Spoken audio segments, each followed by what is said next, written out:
दापोली शहरातील पोस्ट गल्ली परिसरात रविवारी 2 नोव्हेंबर रोजी मध्यरात्री दारूच्या नशेत असलेल्या एका तरुणानं रस्त्याच्या कडेला उभ्या असलेल्या 4 चाकी वाहनांची तोडफोड केली आणि 4 दुचाकी आडव्या पडून नुकसान केल्याची धक्कादायक घटना घडली। या प्रकारामुळे परिसरात एकच खळबळ उडाली असून नागरिकांमध्ये भीतीचं वातावरण निर्माण झालंय। या प्रकरणात पोलिसांनी विलोका व्ही सुमी वय 20 वर्ष, व्यवसाय नोकरी, राहणार पोस्टाची गल्ली दापोली, मूळ राहणार इगोटे, तालुका सिडीमेड डाऊन, जिल्हा केफिरे, राज्य नागालँड या तरुणास ताब्यात घेतलंय। मिळालेल्या माहितीनुसार या तरुणानं रात्रीच्या सुमारास 1 ते 3 च्या दरम्यान रस्त्याच्या कडेला उभ्या असलेल्या गाड्यांवर मोठे दगड आणि चिरा मारून तोडफोड केली।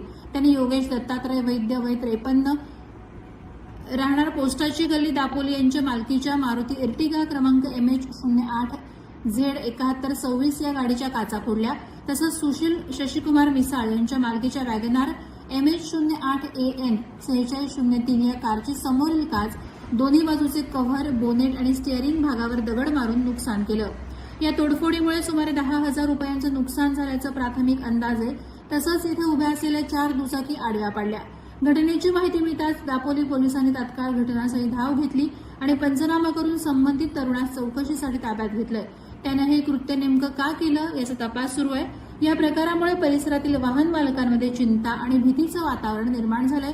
रात्री वाहनं रस्त्यावर पार्क करताना खबरदारी घेण्याचं आवाहन पोलिसांकडून करण्यात आलंय। सदर घटनेचा अधिक तपास पोलीस हेड कॉन्स्टेबल विक्रम बुरोंडकर करत आहेत। प्रहार डिजिटलसाठी रुपेश वाईकर आणि राकेश कोळी, दापोली।